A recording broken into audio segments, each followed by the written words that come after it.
tragédia de ontem, mas a princípio todos os alvarás, todas as licenças estavam em dia. E uma mina desativada há 4 anos se rompeu. Uma mina que já estava praticamente coberta pela vegetação. Então é muito preocupante, nós vamos ter de rever, porque é algo que não poderia ter acontecido pelos protocolos existentes. E vou deixar o pessoal aqui da área técnica para responder vocês aí com mais detalhes. Encerrou.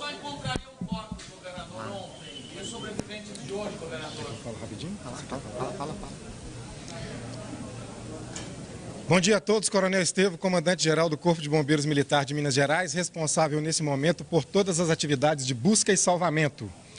Nós estamos com 14 aeronaves fazendo todo o trabalho entre Corpo de Bombeiros Militar de Minas Gerais, Polícia Militar, Polícia Civil, Força Aérea, Polícia Federal e Corpo de Bombeiros Militar do Rio de Janeiro. Todos os corpos de bombeiros militares do Brasil ofereceram solidariedade, bem como equipamento. Neste momento, nós estamos mantendo apenas essas 14 aeronaves, até em razão da área que está sendo feita a busca, estão sendo feitas as buscas, bem como o tráfego aéreo que precisa ser todo controlado.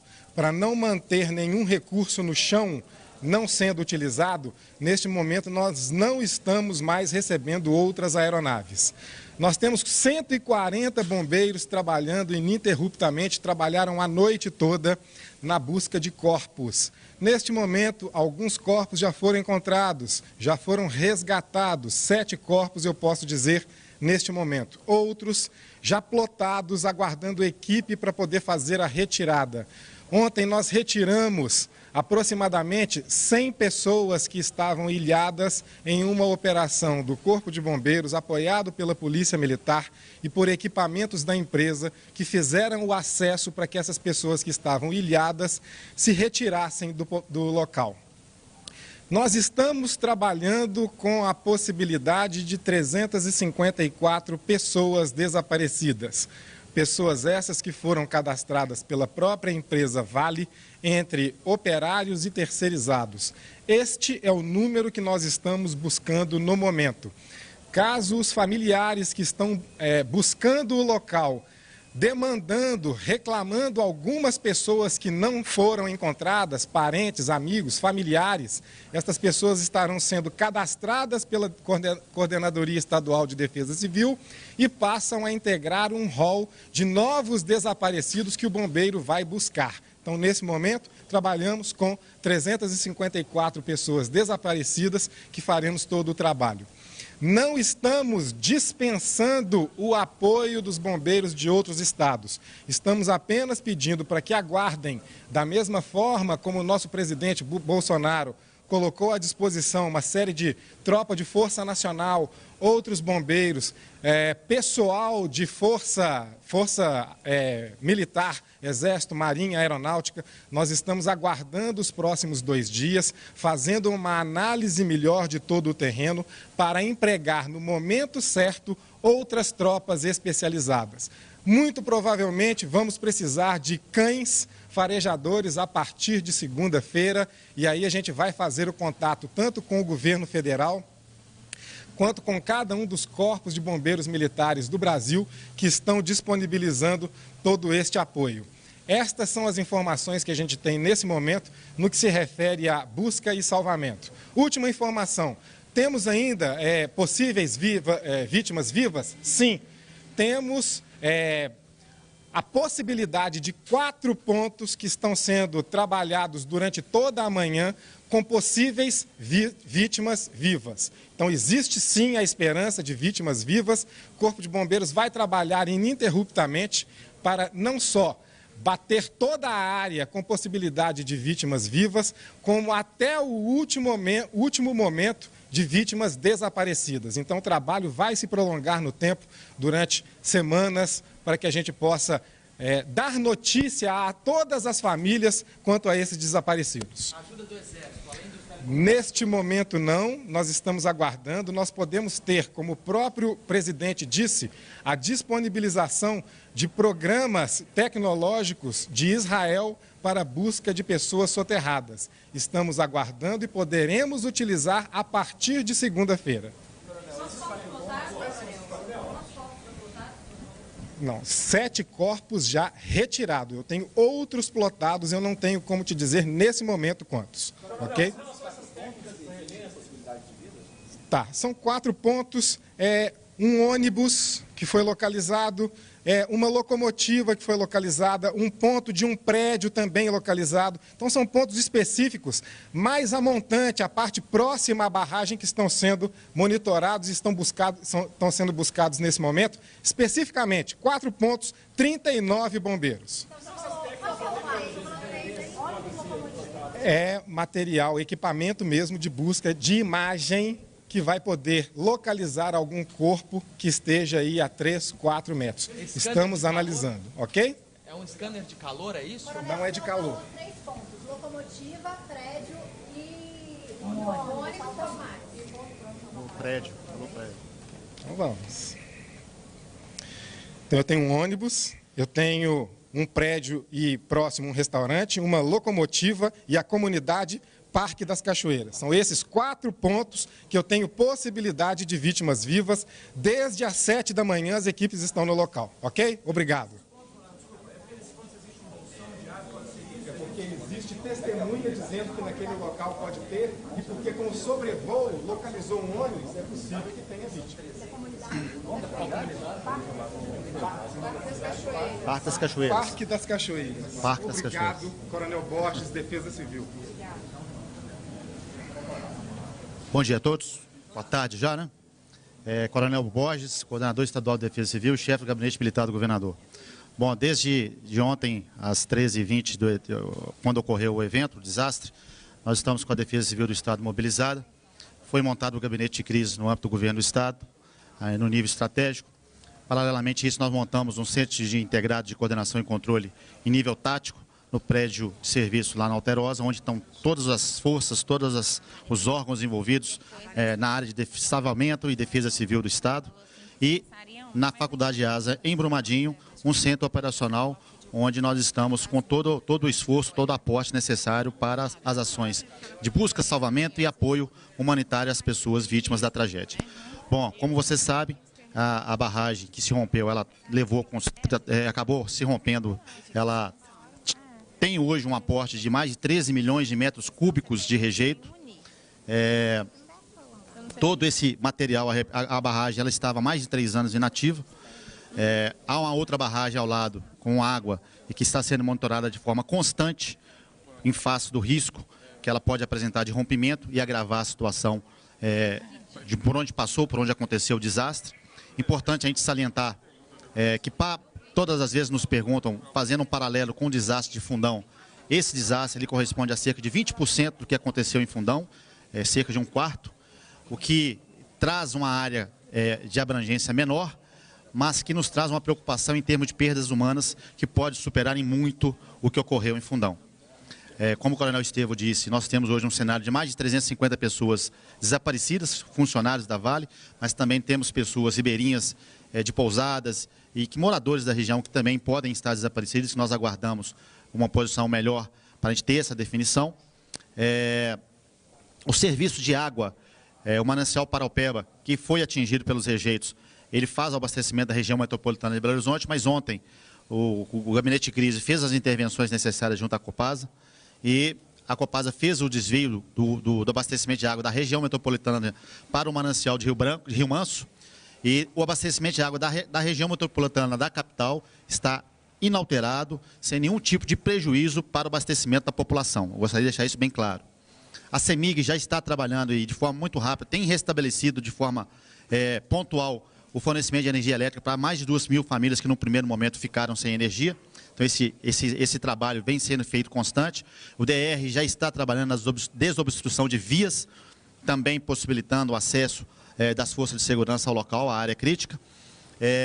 As ajudas humanitárias, doações, nós pedimos à população que esse não é uma prioridade nesse momento, mas aqueles que quiserem fazê-lo, podem fazê-lo através dos batalhões da Polícia Militar, que eu vou nominar agora, 5º Batalhão da Polícia Militar no bairro Gameleira, 18º Batalhão da Polícia Militar em Contagem, 2º Batalhão de Bombeiros Militares em Contagem, 66º Batalhão em Betim. Também o SERVAS, o Serviço de Assistência Social do Estado, também está recolhendo donativos. Pedimos que sejam entregues nesse local, se for o caso, somente gêneros alimentícios não perecíveis, água e material de limpeza. Tá certo? Para facilitar o controle, nós temos 19 famílias que foram desalojadas, foram atingidas pelo desastre, totalizando 60 pessoas. Estão todas acolhidas, assistidas e alocadas em hotéis e abrigos por parte da Companhia Vale do Rio Doce, da Companhia Vale S.A. Estamos também com, no Espaço do Conhecimento em Brumadinho, um local para toda vítima que aportar, vai ser dado o encaminhamento e a triagem para o socorrimento necessário, atendimento psicológico, serviço social e o encaminhamento a abrigos e hospedagem, se for o caso. As informações relativas a vítimas desaparecidos devem ser encaminhadas para o ginásio, a quadra poliesportiva de Brumadinho, onde a Defesa Civil do Estado, Municipal e os demais órgãos estão fazendo o cadastramento das pessoas atingidas pelo desastre. A Defesa Civil está 24 horas também trabalhando na assistência, no atendimento das pessoas. Temos monitorado de forma constante toda a área crítica e temos prestado todo o apoio necessário à população nesse momento. A prioridade desse momento de atuação é salvar vidas e prestar o atendimento às pessoas atingidas pelo desastre.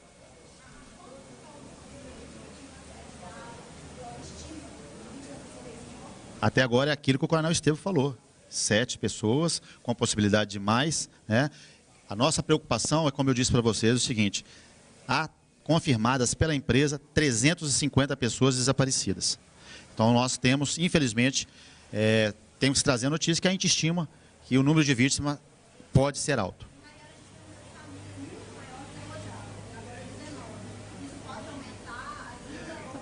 Pode aumentar, mas, como eu disse, a área já está estabilizada. E podemos comparar o acidente aqui com Mariana, porque o acidente de Mariana teve uma área de repercussão muito grande, muito maior, né?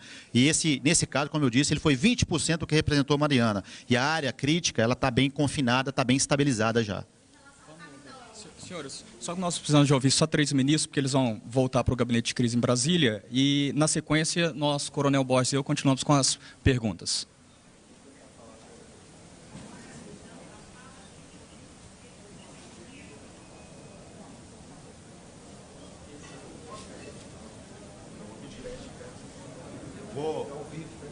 Eu vou pedir a vocês, nós estamos soltando a nota, para que as pessoas não entreguem donativos por enquanto, porque nós já temos em número suficiente, como eu disse, as famílias já estão assistidas.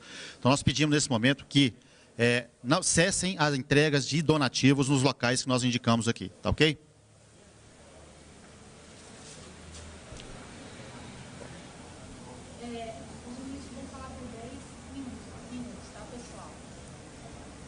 Bom, boa tarde a todos. Eu sou o ministro Bento Albuquerque, ministro de Minas e Energia. Estou aqui acompanhado pelo ministro Ricardo Salles, o ministro do Meio Ambiente, e o ministro Canuto, ministro do Desenvolvimento Regional. Estamos aqui à disposição das senhoras e dos senhores, pelo tempo aí de 10 minutos, que nós temos outras atividades aqui junto ao governo do Estado.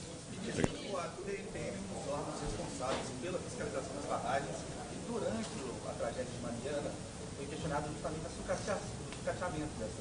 Desse órgão na fiscalização, principalmente aqui em Minas Gerais, que tem muitas barragens e tinham poucos fiscais. Muito pouco foi mudado de lá para cá e aconteceu essa nova tragédia. O que a gente pode esperar do governo a partir de hoje? Bom, agora foi criada, desde dezembro do ano passado, a Agência Nacional de Mineração, que ocupa o papel que executava o DNPM. Desde que ocorreu esse infeliz acidente, os nossos técnicos da agência, bem como os técnicos da CPRM, estão trabalhando no local justamente para apurar os fatos e contribuir com as autoridades naquilo que é mais importante no momento, mitigar o acidente, impedir que coisas semelhantes possam ocorrer e, principalmente, dar apoio às autoridades, principalmente no que diz respeito à Defesa Civil, para que haja o monitoramento do avanço da lama e as informações de coleta de material para saber da qualidade da água do Rio Paraopeba. Em setembro do ano passado, a empresa alemã Tudestur fez uma avaliação e entregou um laudo dizendo que a mina poderia funcionar, que a barragem poderia funcionar normalmente, que estava com a licença ambiental regular. Apesar disso, 4 meses depois acontece esse acidente. O senhor questiona esse laudo, essa auditoria que foi realizada por essa empresa alemã na barragem da Vale? O momento não é de questionar nenhum laudo. As informações que nós temos, tanto dos órgãos reguladores, também dos órgãos de fiscalização, é de que toda a documentação estava regular. E o que nós estamos fazendo desde ontem, além de contribuir com o esforço das autoridades estadual e municipal, é coletar todas as informações junto à companhia, à Vale. Ontem à noite, todas as documentações referentes às licenças se encontram com os nossos técnicos e agentes da Agência Nacional de Mineração e agora vamos iniciar uma averiguação para saber o que levou a esse desastre. Existe alguma desconfiança, algum motivo que possa ter levado? Estão falando em tremores de terra? Não existe nenhum fato real. O que está sendo feito é a análise de todos os documentos e o monitoramento dessa barragem e demais áreas que estão circundando ali o complexo de mineração para que nós possamos identificar qualquer outra ameaça. Mas no momento, quem pode responder pelas ameaças é a Defesa Civil do Estado de Minas Gerais. Ministro Ricardo, com licença, ministro Ricardo, o senhor pode dizer para a gente como é que anda? A questão de afrouxar a fiscalização, como fica isso depois dessa tragédia? Não há, nunca houve nenhum projeto de afrouxamento de fiscalização. Ao contrário, o que nós demonstramos hoje através da atuação do IBAMA é que a fiscalização e a atuação do órgão ambiental ela é rigorosa e rápida. O que nós precisamos ter, e isso é uma questão não para este caso que não se aplica, mas para o Brasil, é foco na atuação. Situações de maior risco, maior complexidade, ter a equipe, todas as equipes, nacionalmente falando, de licenciamento ambiental, com maior foco, maior dedicação. Ministro Salles, o senhor foi condenado por improbidade administrativa em relação ao favorecimento de mineradoras em São Paulo. Pode explicar para a gente como que foi esse caso? Não tem nada a ver uma coisa com a outra, nós estamos falando aqui de um problema local, que foi, nós sabemos, como o ministro Bento colocou ainda, não sabemos causa de acidente, não temos nenhuma informação concreta que permita qualquer especulação. Ministro, como é que ficam as licenças da empresa que é reincidente? Sobre a onda de rejeito, eu queria que o senhor falasse, por favor, desculpa, essa onda de rejeito, ela está parada, ela está indo para algum lugar, vocês sobrevoaram até o ponto onde ela parou, qual que é o acompanhamento que está sendo feito agora e as ameaças que podem ser provocadas? Sim, está sendo monitorado pelos diversos órgãos, sobretudo os estaduais, mas nós também, o Ministério do Desenvolvimento Regional, Minas Energia e os órgãos ambientais federais, o IBAMA, fazendo esse monitoramento. No momento, como o material mais denso, mais seco, ele está com deslocamento mais lento, ele está parado, né? Não está parado, mas ele está bem devagar. Então nós estamos monitorando, já há pontos de monitoramento ao longo do rio, acho que isso o ministro Canuto tem mais informações e nós vamos acompanhar em detalhe.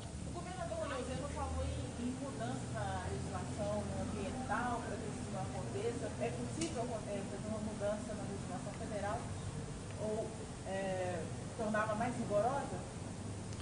Não é só possível, como necessário. O que é preciso ter, em termos de revisão da legislação ambiental, é tirar questões simples e aprofundar nas questões complexas de maior risco, para que se tenha foco e as equipes possam sempre se dedicar com mais afinco, utilizando os recursos técnicos, usando os recursos humanos, com foco nas atividades que têm realmente maior potencial, como é o caso das barragens.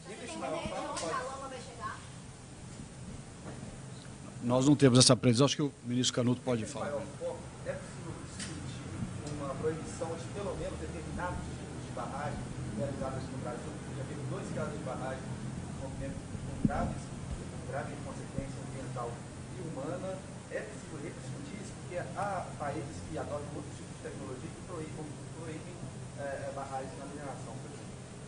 Deixa eu fazer um pouco. Senhores, só vamos focar no que é importante. Essa tragédia é uma tragédia humana.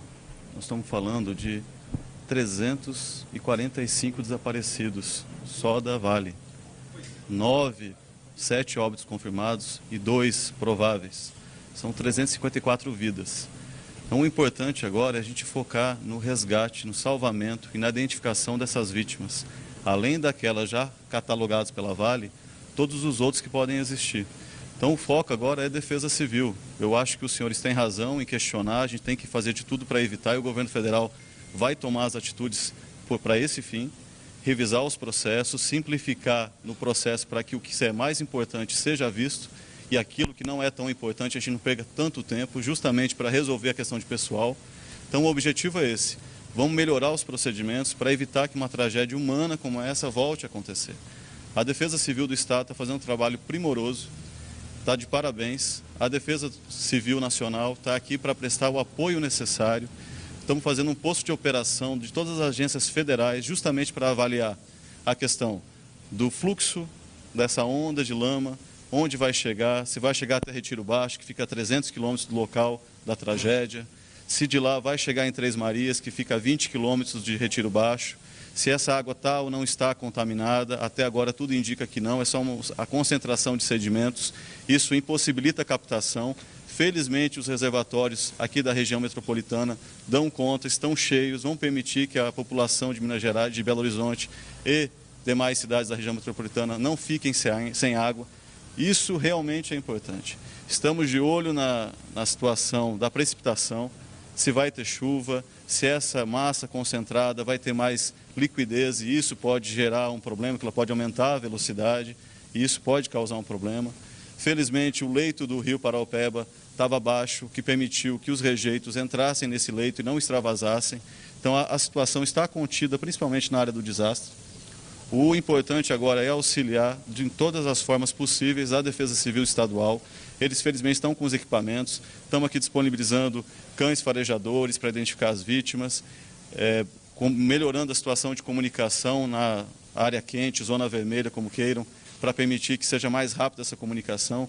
O importante é a gente abrigar essas famílias, as pessoas, que eu digo, esses números, 354, não é o número importante. O número importante é uma pessoa. Para essas famílias que perderam aquele ente querido, aquele trabalhador que estava na empresa, é isso que interessa. Então, todos os esforços do governo federal, estadual, municipal, tudo está focado nisso. Então, eu peço aos senhores, vamos focar na defesa civil.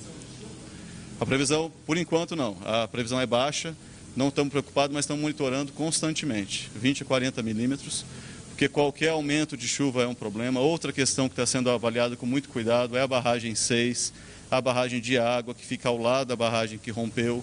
Essa barragem, ela precisa ser monitorada, está sendo monitorada. A Defesa Civil Nacional está propondo uma verificação independente para saber a estabilidade dessa barragem, para que a gente evite que essa tragédia fique ainda maior. Esse é o objetivo central do governo federal, estadual e municipal. E estamos conseguindo trabalhar em conjunto para que isso aconteça, que a gente possa proteger uma pessoa. Esse é o objetivo. Pois não.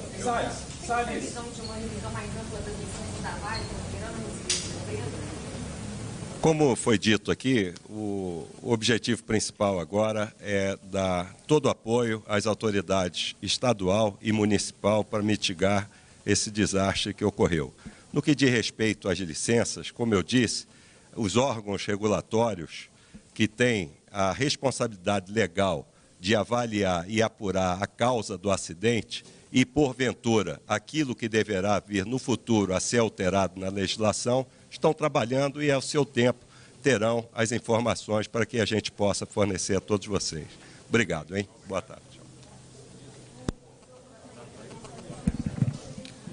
Bom, senhores, para além da perda inestimável de vidas, é importante registrar que há um dano ambiental significativo na região, há impacto em fauna, flora, recursos hídricos, potenciais cavidades que nós ainda estamos identificando. Do trecho do rompimento até o Paropeba, nós temos cerca de 7 a 8 quilômetros. Nós temos ali o bioma Mata Atlântica e como foi registrado aqui pelos ministros e pelo governador, não havia deposição de rejeito nessa barragem desde 2015. Importante também registrar que o licenciamento ambiental que foi outorgado pelo órgão estadual de meio ambiente, um órgão colegiado, em dezembro, ele não autorizou nenhuma disposição de rejeito naquela barragem que já estava inativa. Pelo contrário, o órgão ambiental, dentre as atividades que foram licenciadas, determinou o descomissionamento, a descaracterização da barragem.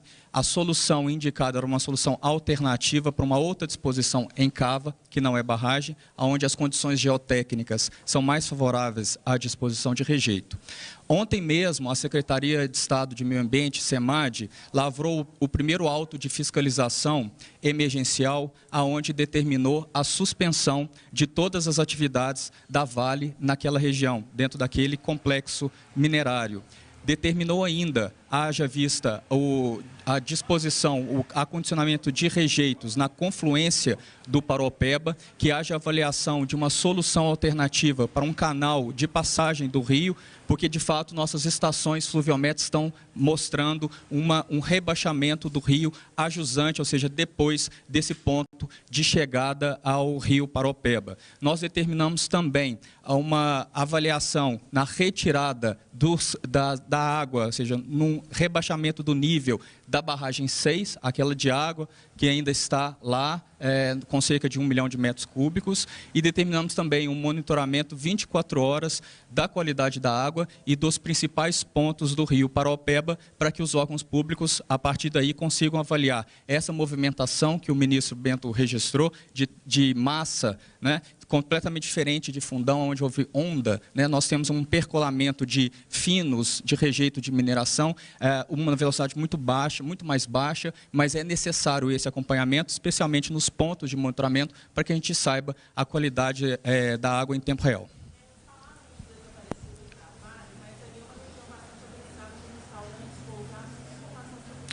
Sobre a questão de vítimas, eu gostaria de passar a palavra para o meu colega da Defesa Civil. E esclarecendo a pergunta que um repórter fez para nós há pouco, sobre a questão das penalidades, né? Que tipo de penalidades? Obviamente, as penalidades são no âmbito administrativo, civil e criminal. Nesse momento, os órgãos ambientais concentram-se nessa fase administrativa, em que nós fazemos avaliação da magnitude para estabelecermos o valor correto da penalidade, para que não termos problemas de questionamento, né, nem judicial, nem administrativo.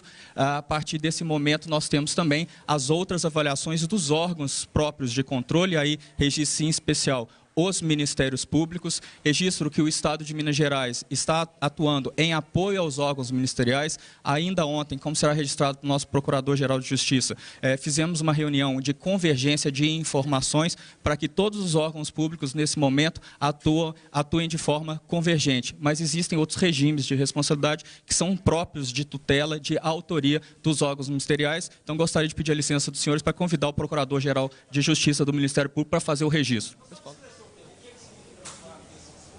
Descomissionamento significa descaracterizar, eliminar a barragem, né? Você vai deixá-la sem a característica de barragem. Ela pode se tornar uma área de vegetação, até uma área própria para outros usos, né? Desde que toda a qualidade geotécnica dela esteja precisa e esteja dentro dos parâmetros de segurança.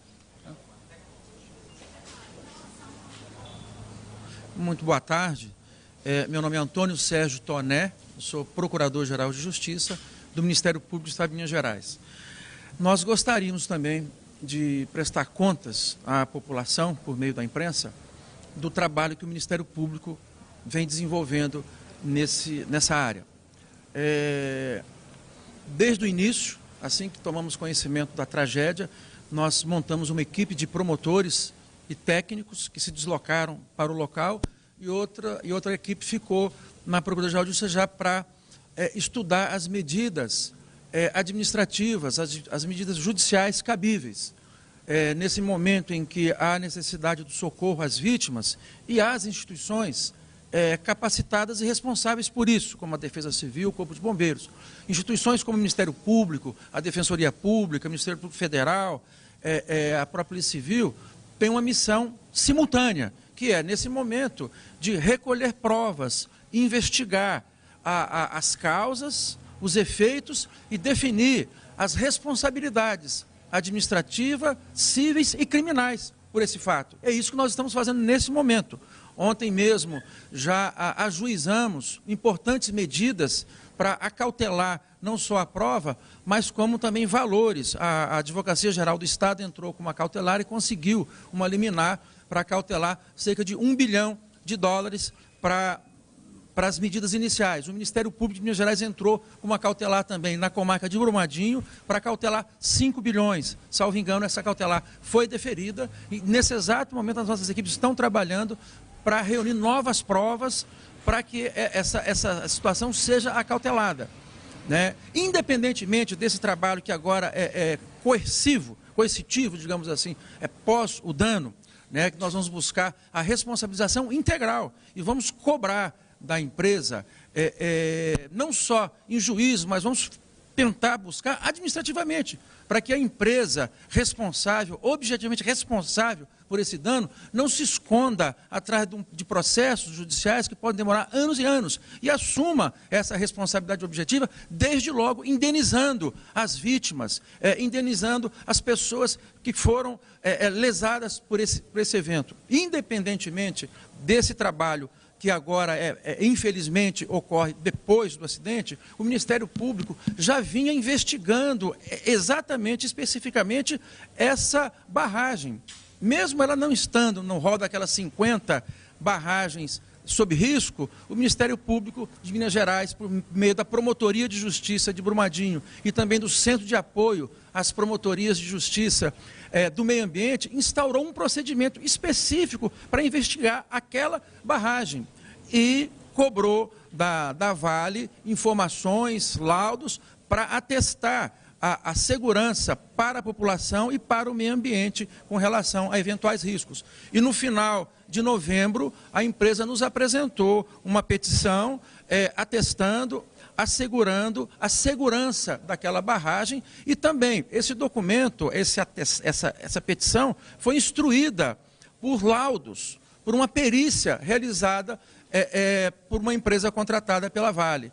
E, diante desse fato, o Ministério Público não arquivou o procedimento, continuou investigando para checar essas informações e ocorreu esse acidente. Então, nós vamos buscar também numa outra vertente, juntamente com a Polícia Civil, a responsabilização criminal. Aí nós temos que especificar, provar que realmente alguém errou, né? E nós temos essa prova já que pode ser compartilhada com a Polícia Civil.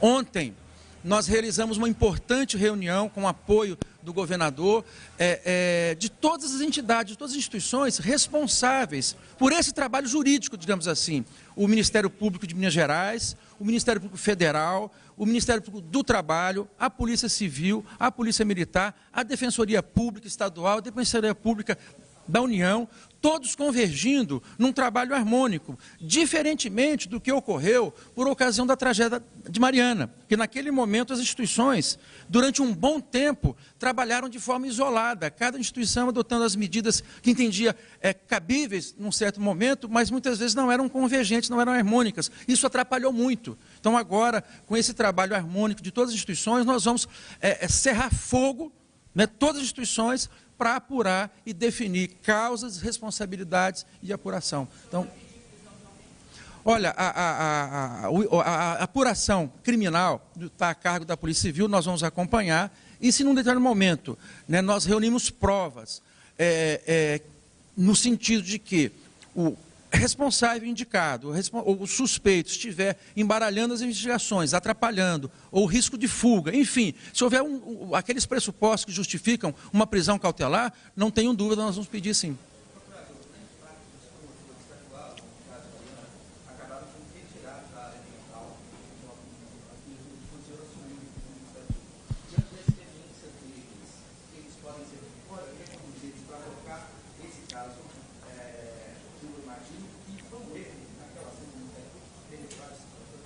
Não foi um erro. O que aconteceu naquele momento é que os órgãos, inclusive internos do Ministério Público, não estavam unidos, não havia uma convergência.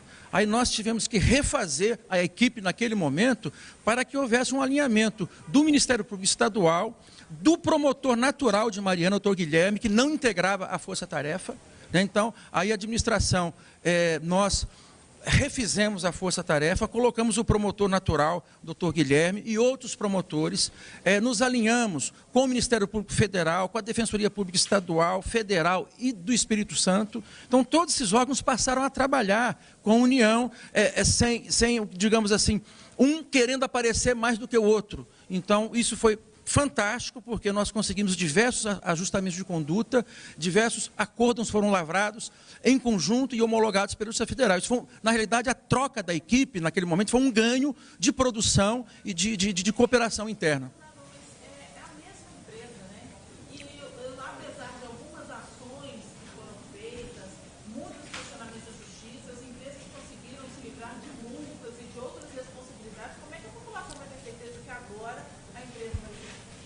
Olha, nós vamos continuar trabalhando como estamos fazendo. Nós estamos lutando para modificar essa legislação ambiental, né, já há 3 anos, há projetos de lei tramitando na Assembleia Legislativa, nós estamos apertando. Eu penso que agora haverá uma comoção maior por parte das instituições, outras instituições irão pressionar, digamos assim, o Legislativo Federal e o Legislativo Estadual para que essa legislação seja alterada e a garantia que o Ministério Público dá que ele vai fazer tudo que está ao seu alcance, como vem fazendo.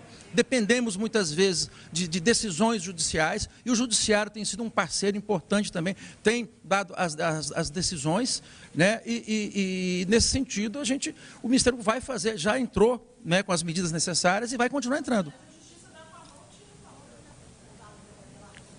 Nós, essa primeira cautelar, nós estamos trabalhando com outras cautelares ainda hoje, né? Mas essa primeira cautelar pede um bloqueio de 5 bilhões para as despesas iniciais na área ambiental, bilhões de reais. Para despesas ambientais. Há um trabalho intenso também da Promotoria de Direitos Humanos, em conjunto com a Defensoria Pública, na questão humanitária, na questão da indenização mais célere possível das vítimas atingidas, né? Como eu disse anteriormente, vamos tentar buscar uma indenização administrativa. Os tribunais já têm os parâmetros, os valores de indenização. Não é necessário que esperemos 5, 10, 15 anos num processo para se chegar àquele valor que já se conhece. Então, a empresa pode, na medida em que as vítimas foram sendo identificadas e comprovadas, promover a indenização administrativa, e é isso que nós vamos buscar. Eu pretendo marcar uma reunião o mais rápido possível com o próprio presidente da Vale, né, para exigir essa forma de indenização célere, sem as amarras de um processo longo e desgastante.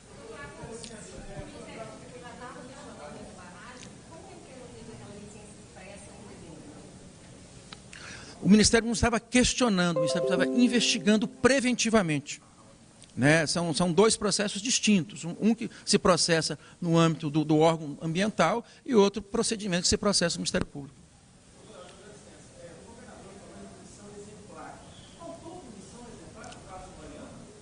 Olha, no caso de Mariana, todos envolvidos buscaram a responsabilização, há ações penais, né, no âmbito do Ministério Público Federal e da Justiça Federal, as ações estão tramitando, as ações de indenização estão tramitando, nós avançamos muito com esses acordos, com esse termo de ajustamento de conduta que foram feitos em conjunto pelo Ministério Público Federal, AGU, AGE, e foi formado um fundo muito importante, né, para a Renova administrar. Então, está demorado sim, poderia ser mais rápido se houvesse um mínimo de boa vontade por parte das empresas, né, responsáveis por esses danos. Eu reconheço que há uma demora muito grande, mas as decisões e as provas estão bem consistentes e essa reparação está bem acautelada com liminares e decisões na Justiça.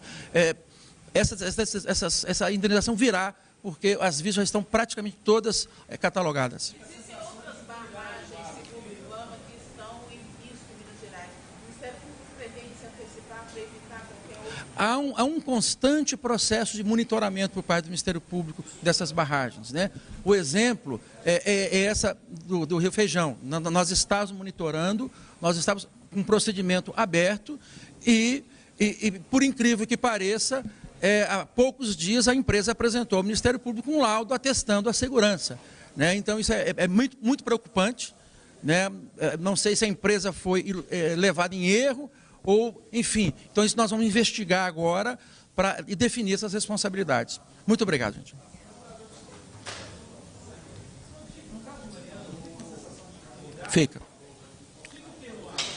Fica uma sensação de impunidade muito grande, né? E o Ministério Público vem lutando, né, há anos, não só nesse caso, mas em tantos outros casos, né? E agora, com relação a essa tragédia, nós vamos fazer o que sempre fizemos, fazer a nossa parte. O Ministério Público não vai esmorecer, o Ministério Público vai continuar investigando e propondo as ações, como já propôs no passado, e agora não vai ser diferente. Essa é a garantia que a gente pode dar à população.